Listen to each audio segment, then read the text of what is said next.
Alhamdulillah, bansos baru dibagikan lagi setelah pemilihan umum.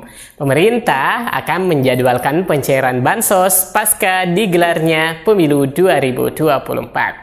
Nah, apa sajakah bansos baru dicairkan lagi setelah pemilu? Simak informasi lengkapnya, karena siapa tahu teman-teman adalah bagian dari penerima bansos setelah pelaksanaan pemilu 2024. Saya akan kembali setelah tayangan singkat berikut ini.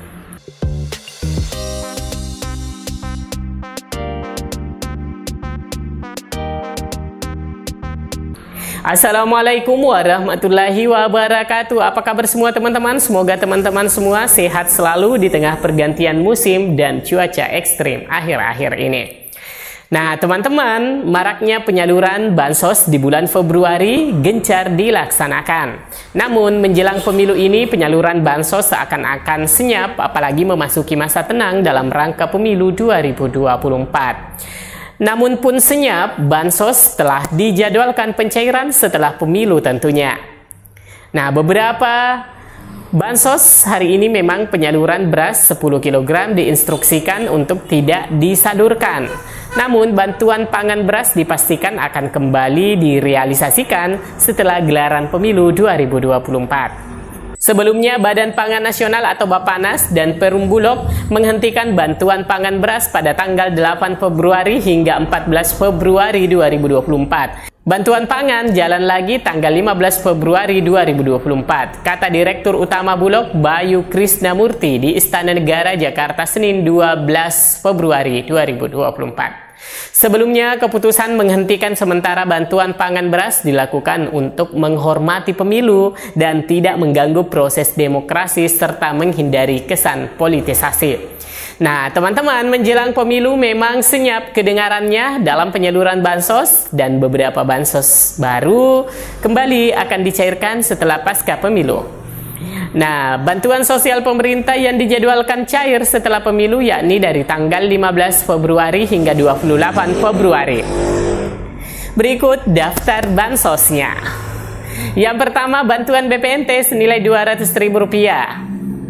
Setelah pencairan BPNT sukses mendarat ke rekening KKS Himbara, penyaluran lewat pos terpantau cair menjelang pemilu dan akan dilanjutkan kembali di tanggal 15 Februari. Pada pencairan BPNT alokasi Januari, PT Pos Indonesia menyalurkan untuk alokasi pencairan 1 bulan lewat kantor pos untuk BPNT. Nah, hal ini banyak yang menduga sebelumnya karena cair per 3 bulan. Seperti sebelumnya yang dicairkan itu per 3 bulan. Namun ternyata bantuan BPNT yang cair hanya Rp200.000. Sama besaran dan alokasi pencairan BPNT yang melalui KKS Bank Himbara, teman-teman. Selanjutnya, bantuan yang kedua adalah bantuan program Keluarga Harapan tahap 1 lewat pos. Nah, teman-teman, pada tanggal 15 Februari, PT Pos Indonesia kembali menyalurkan bantuan PKH kepada KPM PKH non-KKS. Di mana bantuan yang cair itu dialokasikan untuk per 3 bulan pencairan. Berbeda dengan pencairan PKH melalui kartu KKS yang hanya dicairkan untuk alokasi 2 bulan saja. Meskipun ada yang cair per 3 bulan dan ada yang cair per 2 bulan, namun jumlah bantuan baik yang melalui pos maupun yang lewat KKS jumlahnya tetap sama ya teman-teman. Adapun nilai bantuan PKH itu beragam mengikuti nominal bantuan kategori keluarga dan jumlah anggota rumah tangga dalam satu keluarga yang diakomodir hingga 4 kategori. Sehingga KPM atau penerima bisa mendapatkan bantuan dari yang terkecil pada pencairan PKH tahap 1 lewat pos adalah sebesar Rp225.000 hingga mencapai Rp2,4 juta manakala kategori di dalam satu keluarganya itu terdapat 4 lansia. Sedangkan untuk jumlah bantuan per tahunnya untuk komponen kesehatan diberikan tunai kepada ibu hamil dan anak balita sebesar Rp3 juta per tahun. Klaster pendidikan Rp900.000 per tahun untuk SD, kemudian Rp1,5 juta per tahun untuk anak SMP, Rp2 juta per tahun untuk anak SMA. Dan untuk komponen kesejahteraan sosial lansia diberikan yang berusia di atas 60 tahun sebesar Rp2,4 juta per tahun. Nah, di sini lansia sama besarannya dengan penyandang disabilitas yakni Rp2,4 juta per tahun. Selanjutnya, bantuan sosial tunai yang direncanakan cair setelah pemilu adalah BLT mitigasi resiko pangan, di mana pemerintah resmi mengumumkan adanya bansos khusus yang dibuat sebagai pengganti BLT El Nino di tahun 2024 ini. Bansos itu merupakan program bantuan langsung tunai BLT khusus antisipasi pangan. Adapun skema penyalurannya diberi nama BLT mitigasi resiko pangan dan diberikan berupa uang yang bisa digunakan berbelanja produk kebutuhan pokok, misalnya sembako dan beras. Ini menjadi kabar baik di mana masyarakat yang kesulitan secara ekonomi akan kembali mendapatkan dana bantuan dari pemerintah. Selain ada juga program PKH dan juga BPNT yang diberikan tentunya. Hal ini secara sederhana dijelaskan oleh Menko Perekonomian terkait penerima BLT mitigasi resiko pangan dan penerima bansos beras, di mana penerimanya itu berbeda, teman-teman. Nah, Menteri Koordinator Bidang Perekonomian Airlangga Hartarto telah memastikan bahwa penerima bantuan langsung tunai BLT pangan baru sebesar Rp600.000 tentunya berbeda dengan penerima bantuan sosial beras 10 kg. BLT pangan diberikan kepada 18,8 juta keluarga penerima manfaat KPM yang berbeda dari 22 juta KPM penerima bansos beras 10 kg. Ini BLT pangan diberikan untuk 18,8 juta penduduk. Ini berbeda dengan bantuan pangan yang 22 juta katanya.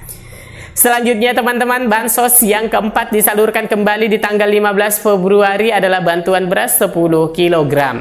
Bantuan pangan beras merupakan program pemerintah yang bersumber dari stok cadangan beras pemerintah CBP yang dikelola Bulog. Sesuai peraturan Presiden nomor 125 tahun 2022 tentang pengelolaan cadangan pangan pemerintah.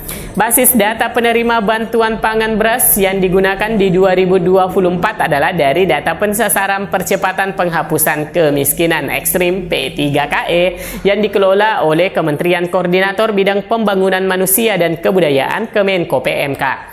Penyaluran bansos beras setelah resmi dihentikan penyalurannya mulai tanggal 8 hingga 14 Februari 2024. Maka akan disalurkan kembali kepada masyarakat yang telah ditetapkan sebagai penerima manfaat yang belum mengambil bantuannya, baik yang melalui PT Pos maupun melalui penyaluran di balai desa ataupun kelurahan. Selanjutnya teman-teman, bantuan sosial kelima yang dicairkan kembali setelah pemilu adalah bantuan program Indonesia Pintar atau PIP Kemendikbud. Pusat Layanan Pembiayaan Pendidikan Puslapdik menetapkan batas akhir aktivasi rekening simpel bagi peserta didik penerima program Indonesia Pintar PIP yang semula itu di tanggal 31 Januari 2024 diperpanjang menjadi sampai tanggal 29 Februari 2024. Dinas Pendidikan Provinsi dan Dinas Pendidikan Kabupaten Kota diharapkan kerjasamanya untuk melaksanakan percepatan dan mengawasi proses aktivasi rekening program Indonesia Pintar PIP di wilayah masing-masing agar berjalan tertib dan lancar, kata Kepala Puslapdik Abdul Kahar. Melalui surat edaran yang tentunya diterbitkan pada tanggal 30 Januari 2024. Dalam surat edaran disebutkan, Dinas Pendidikan, Satuan Pendidikan, dan orang tua dapat mengetahui data-data peserta didik yang belum melakukan aktivasi rekening dengan mengunduh datanya di aplikasi Si Pintar dengan alamat di https://pip.kemdikbud.go.id. Sedangkan aktivasi rekening PIP dapat dilaksanakan di bank penyalur, yakni untuk jenjang SMA, SMK, SMA LB, dan paket C di Bank Negara Indonesia atau BNI.